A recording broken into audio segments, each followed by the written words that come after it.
Bismillahirrahmanirrahim. Assalamualaikum warahmatullahi wabarakatuh. Perkenalkan, nama saya Muhammad Naufal Ramadan. Saya dari kelas 11 3JC.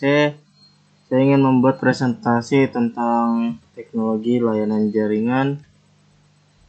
Oke, pertama-tama saya ingin menjelaskan apa itu bandwidth. Bandwidth adalah kapasitas yang dapat digunakan pada kabel Ethernet agar dapat dilewati trafik paket data dengan maksimal tertentu. Pengertian lain dari bandwidth internet adalah jumlah konsumsi transfer data yang dihitung dalam satuan waktu bit per second atau disebut bps. Terus, kenapa aspek-aspek di bawah ini mempengaruhi dalam membangun layanan jaringan seperti infrastruktur layanan yang dibangun, kecepatan transfer data, lebar bandwidth, dan jumlah pengguna dan juga kualitas koneksi. Jadi pertama, infrastruktur layanan yang dibangun itu agar setiap alat seperti bandwidth, router dan switch dan alat-alat jaringan tidak akan mengalami kerusakan dikarenakan salahnya infrastruktur layanan yang dibangun. Dengan adanya infrastruktur akan menjamin keselamatan jaringan. Terus, kecepatan transfer data itu untuk mempercepat proses transfer data dari satu tempat ke tempat lainnya dalam waktu yang singkat. Terus fungsi dari lebar bandwidth itu adalah agar mengetahui perbedaan antara frekuensi tertinggi dengan frekuensi terendah. Terus jumlah pengguna yaitu supaya kita tahu yang mana orang yang diizinkan memakai jaringan kita dan membatasi akses orang untuk masuk ke jaringan kita supaya jaringan kita lebih aman. Terus kualitas koneksi itu berfungsi agar kita lebih enak dan tenang saat memakai jaringan dengan kualitas terbaik dan tidak ada terjadi masalah seperti lag dan jaringannya tidak ada, seperti disconnection. Oke. Terus mekanisme bandwidth itu ada network bandwidth capacity, network bandwidth consumption, terus asymptotic bandwidth dan typical of bandwidth. Terus ada internet connection bandwidth. Pertama di network bandwidth capacity, yaitu adalah nilai maksimum besaran transfer data yang termasuk tulisan, gambar, video, suara, dan lainnya yang terjadi antara server hosting dengan komputer client dalam suatu periode tertentu. Terus ada network bandwidth consumption, yaitu jumlah konsumsi transfer data yang dihitung dalam satuan bit per second. Terus ada asymptotic bandwidth, yaitu ukuran maksimum throughput pada sumber data yang sangat mengambil banyak data. Terus ada typical of bandwidth, yaitu bisa berupa analog atau digital. Yaitu yang analog rentang frekuensi terendah dengan frekuensi tertinggi. Terus yang digital jumlah dari pulsa per detik yang diukur dalam bits per second. Terus ada internet connection bandwidth, yaitu kapasitas yang dapat digunakan pada kabel Ethernet agar dapat dilewati trafik paket data dengan maksimal tertentu. Terus kita akan membaca tentang parameter pengukuran lebar bandwidth, yaitu ada throughput, upstream, downstream. Oke, throughput adalah istilah yang digunakan untuk berapa banyak data yang dapat ditransfer dari sumber ke tujuannya dalam waktu yang tertentu. Terus ada upstream, yaitu kecepatan aliran data ketika pelanggan melakukan upload dengan maksimum kecepatan sampai dengan 64 kbps. Terus ada downstream, kecepatan aliran data ketika pelanggan melakukan download dengan maksimum kecepatan sampai dengan ADSL, connection speednya 384 kbps. Ini adalah contoh di bagian bagian throughput dan juga di bagian upstream dan downstream. Oke, kita lanjut. Di sini kecepatan bandwidth. Oke, wait.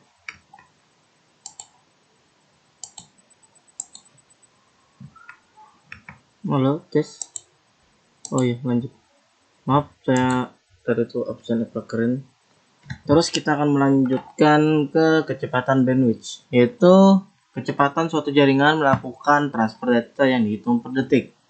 Terus seperti sebelumnya ada internet connection bandwidth, yaitu kapasitas yang dapat digunakan pada kabel Ethernet agar dapat dilewati trafik paket data dengan maksimal tertentu. Terus kita akan membaca tentang analisis kebutuhan bandwidth, yaitu ada bandwidth capacity, shared bandwidth, dedicated bandwidth.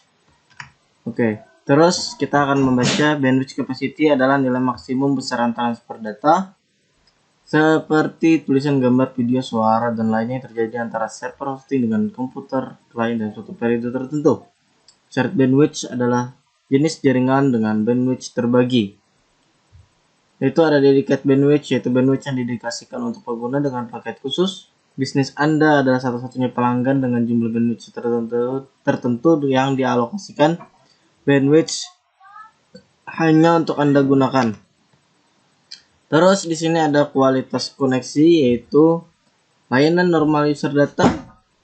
Database atau basis data adalah kumpulan data yang dikelola sedemikian rupa berdasarkan ketentuan tertentu yang saling berhubungan sehingga mudah dalam pengelolaannya melalui pengelolaan tersebut. Pengguna dapat memperoleh kemudahan dalam mencari informasi, menyimpan informasi, dan membuang informasi. Contohnya layanan normal user data adalah ada JSON dan XML. Terus ada layanan network management, yaitu sebuah layanan dalam memaksimalkan jaringan agar menjadi lebih baik. Contohnya ada LAN, Local Area Network, dan VLAN, Virtual Local Area Network. Terus ada layanan real time, itu kondisi pengoperasian dari suatu sistem perangkat keras dan perangkat lunak yang dibatasi oleh rentang waktu dan memiliki tenggat waktu atau deadline yang jelas relatif terhadap waktu suatu peristiwa atau operasi terjadi. Contohnya adalah ada transfer data, video call, dan e-ticketing dalam dunia transportasi. Terus ada layanan streaming application, yaitu adalah streaming dalam proses data atau informasi dari satu pengguna ke pengguna lain baik secara langsung atau melalui aplikasi tertentu yang sifatnya tidak perlu melakukan pengunduhan dan akan secara langsung ditampilkan untuk data yang sudah berhasil dipindahkan. Contoh layanan streaming yaitu ada YouTube, Instagram, Facebook, Spotify, dan TikTok. Terus ada layanan critical data application yaitu cloud computing dalam penyediaan IT resource di internet yang bisa didapatkan sesuai kebutuhan. Pembayarannya pun sesuai kebutuhan kita, jadi kita tidak perlu membeli atau memiliki dan melakukan maintenance pada data center yang aman dan server fisik. Kita bisa mengakses layanan-layanan teknologi komputasi lewat penyedia layanan cloud computing juga layanan cloud lainnya. Contoh layanan critical data application yaitu ada gits.id dan juga ada Google Cloud Partner. Terus ada layanan network security management, yaitu merupakan bagian dari sebuah sistem informasi yang fungsinya sangat penting untuk menjaga validitas dan integritas data, serta menjamin ketersediaan layanan bagi penggunanya. Oleh karena itu, sistem harus dilindungi dari segala macam serangan dan usaha-usaha penyusupan atau pemindaian oleh pihak yang tidak berhak. Komputer yang terhubung ke jaringan mengalami ancaman keamanan yang lebih besar daripada host yang tidak terhubung kemana-mana. Contoh layanan network security management yaitu firewall pada komputer, antivirus dan anti-malware, dan ada email security. Terus ada layanan network control traffic, yaitu sekumpulan data yang bergerak di jaringan pada titik waktu tertentu. Lalu lintas jaringan merupakan komponen utama untuk pengukuran kontrol lalu lintas jaringan dan simulasi. Lalu lintas jaringan yang juga dikenal sebagai lalu lintas data atau disebut data traffic.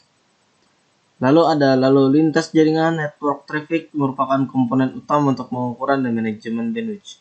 Contoh layanan network control traffic yaitu ada Netmong, ada GFI, LandGuard, dan Microsoft Network Monitor. Terus ada layanan DOS Front Service yaitu jenis serangan terhadap sistem dalam jaringan internet dengan cara menghabiskan resource yang dimiliki oleh satu sistem sehingga tidak dapat menjalankan fungsinya dengan benar dan secara tidak langsung mencegah pengguna lain untuk memperoleh akses layanan sistem yang diserang. Contoh melawan serangan DOS yaitu bisa menggunakan ID Cloud Host. Terus ada layanan scavenger. Layanan scavenger adalah sebuah layanan daur ulang sampah yang berbasis aplikasi yang mana dapat memudahkan masyarakat dalam mengelola barang daur ulang dan membantu pemulung untuk mendapatkan biaya tambahan dari daur ulang. Contoh layanan scavenger yaitu aplikasi berupa Scavenger Indonesia. Terus faktor yang mempengaruhi QoS yaitu quality of service jaringan komputer. Apa itu delay? Merupakan waktu yang dibutuhkan data untuk menempuh jarak dari asal ke tujuan. Delay dapat dipengaruhi oleh jarak, media fisik, kongesti, atau juga proses waktu yang lama. Terus apa itu paket loss? Yaitu merupakan suatu parameter yang menggambarkan suatu kondisi yang menunjukkan jumlah total paket yang hilang. Terus apa itu paket reordering? Paket reordering tidak terlalu berpengaruh pada aplikasi yang menggunakan protokol TCP karena TCP memiliki kemampuan untuk mengurutkan kembali paket yang diterima di komputer tujuan sesuai dengan urutan. Terus apa itu average rate dan burst size? Yaitu aspek ini berbicara tentang beberapa alokasi bandwidth rata-rata yang akan digunakan user maupun aplikasi. Terus apa itu design synchronizing TCP session? Ini adalah aspek yang dimana harus memperhatikan di manakala akan menerapkan QoS pada aplikasi yang menggunakan TCP. Terus komponen apa saja sih yang mendukung QoS, yaitu quality of service di jaringan komputer? Yaitu apa itu queuing? Itu perangkat jaringan seperti switch dan router akan melakukan buffer, dengan kata lain akan menyimpan paket yang diterimanya untuk sementara waktu. Terus apa itu sih signaling? Itu signaling merupakan proses pertukarannya sinyal antara komponen atau alat telekomunikasi dalam hal pembentukan koneksi, maintenance komunikasi, dan pemutusan koneksi. Terus apa itu classification? Yaitu digunakan router untuk mengenali berbagai jenis flow paket yang akan dikelompokkan berdasarkan jenis servisnya. Terus apa itu marking? Yang mana marking itu adalah dilakukan sesudah classification. Marking dilakukan dengan memberikan label terhadap keseluruhan paket yang mengalir. Label ini digunakan router sebagai panduan untuk menerapkan perlakuan khusus. Terus apa itu congestion control? Yaitu dilakukan dengan mengurangi traffic yang dikirimkan pada saat congestion terjadi. Terus apa itu traffic shaping? Yaitu teknik manajemen bandwidth yang digunakan pada jaringan komputer yang menunda beberapa atau semua datagram agar sesuai dengan profil lalu lintas yang diinginkan. Pembentukan lalu lintas digunakan untuk mengoptimalkan atau menjamin kinerja, meningkatkan latensi, atau meningkatkan bandwidth yang dapat digunakan untuk beberapa jenis paket dengan menunda jenis lainnya. Hal ini sering disalahartikan dengan pengaturan lalu lintas praktik yang berbeda namun terkait dari paket yang dijatuhkan dan penandaan paket. Terus apa itu integrate dan differentiate service? Yaitu differentiate service bertujuan untuk memberikan pembedaan atau diskriminasi layanan terhadap paket data tanpa memerlukan persinyalan antara node atau per hop signaling. Terus integrate service merupakan sebuah model QoS yang bekerja untuk memenuhi berbagai macam kebutuhan QoS berbagai perangkat dan berbagai aplikasi dalam sebuah jaringan. Terus apa itu QoS policy? Yaitu didefinisikan sebagai kemampuan untuk menjamin kebutuhan jaringan tertentu seperti bandwidth, latency, jitter, dan kehandalan untuk memenuhi service level agreement atau disingkat SLA antara provider aplikasi dan end user. Terus bagaimana menganalisis throughput, delay, dan packet loss? Jelaskan rumus menghitung throughput dan berikan contohnya. Throughput sama dengan jumlah data yang dikirim per waktu pengiriman data. Contoh kasus untuk mendapatkan nilai throughput dengan menggunakan aplikasi Wireshark. Pertama, jalankan VoIP server yang sudah disetting di PC server. Terus jalankan aplikasi Wireshark pada PC server. Setiap klien saling melakukan test call. Pada aplikasi Wireshark akan terlihat protokol yang sedang bekerja selama proses percakapan berlangsung, dan untuk mendapatkan nilai throughputnya kita harus stop dahulu proses capture aplikasi Wireshark. Kemudian pilih static, kemudian pilih summary, maka akan muncul gambar di bawah ini. Pada gambar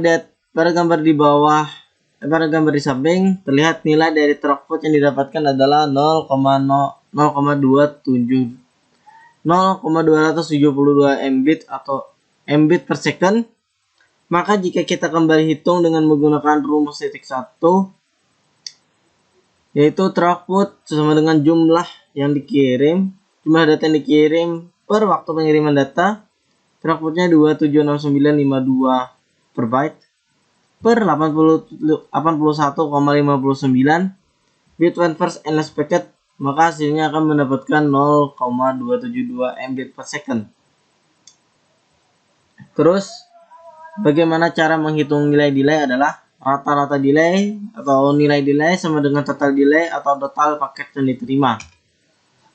Terus caranya adalah buka aplikasi Wireshark, kemudian pilih teleponi, terus ke RTP, terus show all stream, terus kita pilih stream analysis, pilih IP client dan pilih analyze. Maka akan muncul gambar berikut ini. Pada gambar di atas, total delay-nya adalah 62,03 second dan total paket yang diterima adalah 3103. Sehingga jika dihitung dengan sesuai rumus yang didapatkan, rata-rata delay atau nilai delay sama dengan 62,3 per 3103 sama dengan 0,019990 detik. Terus bagaimana cara menghitung paket loss? Cara menghitung paket loss adalah data yang dikirim dikurangi paket data yang diterima per paket data yang dikirim. Terus dikali 100%.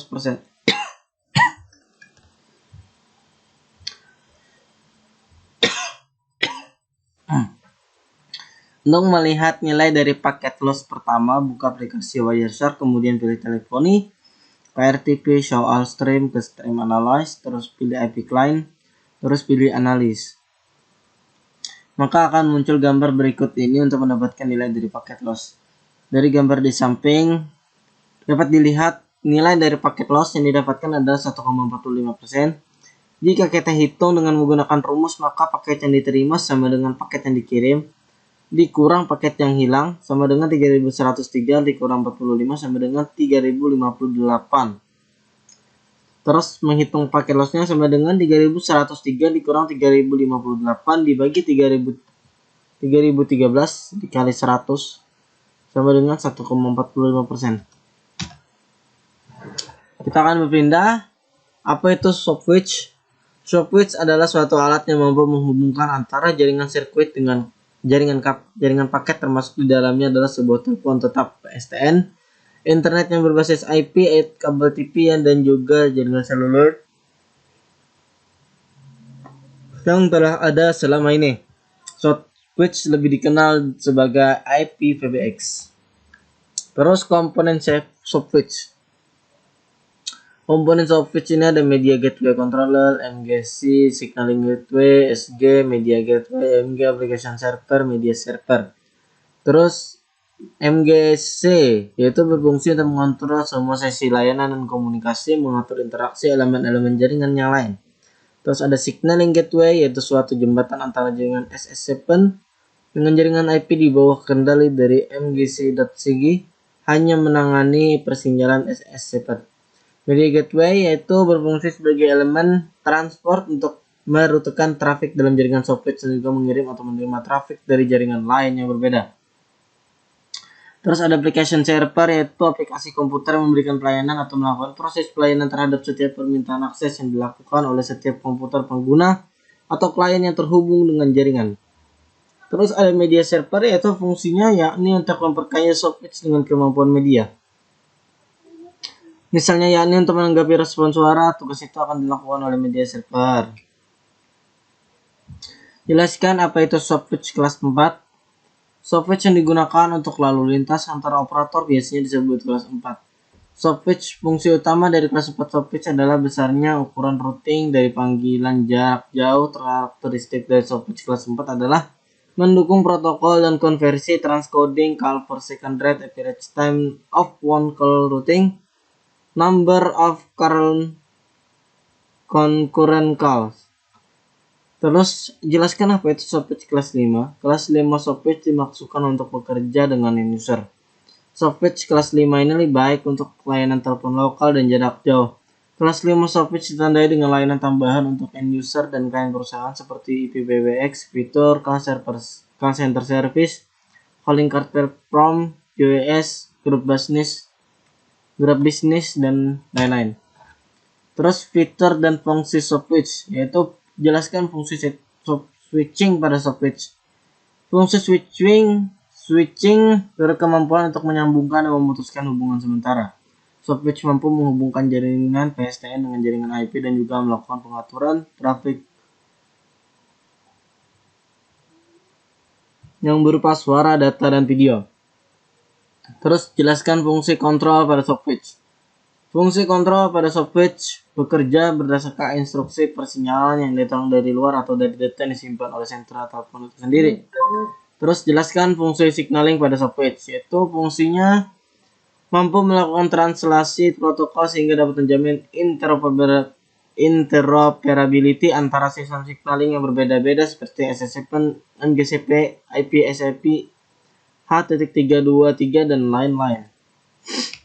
Terus jelaskan fungsi interface pada Softwitch, yaitu fungsinya mempunyai interface atau yang disebut application programming interface atau API yang membuatnya mampu untuk menambahkan atau mengembangkan server-server yang digunakan untuk menambahkan service. Terus dukungan wajib yang dimiliki perangkat Softwitch antara lain adalah call center, hunting graph, call forwarding, conference call, abbreviated dialing, terus call waiting, terus call forking, terus call line identification present tense, dan call line identification restriction. Oke, pertama saya akan menjelaskan apa itu call transfer pada Softwitch, yaitu sebuah mekanisme telekomunikasi yang memungkinkan pengguna untuk memindahkan sebuah panggilan telepon ke telepon lain dengan menggunakan tombol transfer. Terus saya akan menjelaskan apa itu hunting group pada Softwitch, yaitu sekelompok nomor ekstensi yang diatur untuk memproses panggilan tertentu. Panggilan yang masuk akan diputar dalam hunting group sampai mendapat jawaban. Terus saya akan menjelaskan apa itu call forwarding pada Softwitch, yaitu sebuah fitur pada beberapa jaringan telepon yang memungkinkan sebuah panggilan masuk ke pihak dipanggil untuk dialihkan ke pihak ketiga. Terus saya akan menjelaskan conference call pada Softwitch, yaitu istilah yang digunakan untuk panggilan telepon yang menghubungkan 3 atau lebih saluran telepon dalam waktu bersamaan. Conference call memungkinkan pengguna telepon yang berbeda lokasi untuk berkomunikasi dan bertukar informasi. Terus saya akan menjelaskan apa itu abbreviated dialing pada Softwitch, yaitu sebuah layanan yang memungkinkan pengguna dapat memperpendek nomor telepon yang dipanggil sehingga user dapat menyimpan kependekan nomor sebanyak 5, 10, 20, 30 sampai 100 sehingga dapat mempercepat proses dialing ke nomor-nomor yang diinginkan. Terus saya akan menjelaskan apa itu call waiting pada Softwitch, yaitu adalah layanan yang memungkinkan pelanggan dapat mengetahui atau menerima panggilan telepon lain pada waktu pelanggan sedang melakukan pembicaraan yang sedang berlangsung. Jelaskan forking pada Softwitch. Call forking pada Softwitch, yaitu adalah sebuah fitur yang memungkinkan panggilan masuk berdering di beberapa ekstensi seperti telepon kantor, telepon rumah, dan handphone secara bersamaan. Telepon pertama menjawab mengambil kendali dari panggilan masuk tersebut. Terus saya menjelaskan call line identification present tense atau disebut atau disingkat CLIP pada Softwitch adalah service yang memungkinkan untuk memunculkan identitas atau nomor penelpon. Terus ada juga si call line identification restriction atau clear pada Softwitch, yaitu kebalikannya dari CLIP, yaitu digunakan untuk menyembunyikan identitas atau nomor si penelepon. Terus informasi beberapa jenis Softwitch oleh vendor dan beredar di pasaran. Itu ada Reve System eTelco Softwitch, yaitu adalah sebuah platform SMS OTT seluler, pengontrol batas sesi, SDK komunikasi, dan cloud teleponi.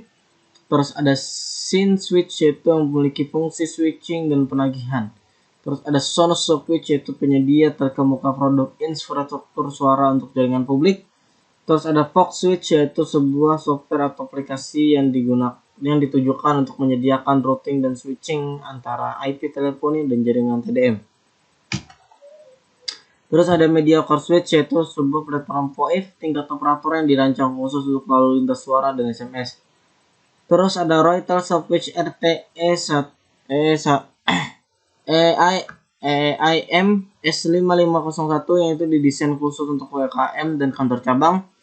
Ini menyediakan layanan telepon IP profesional untuk maksimum 2000 pengguna SIP dan 624 ekstensi analog, 12 port E1 atau T1 untuk akses terang digital, dan 96 FXO untuk terang analog.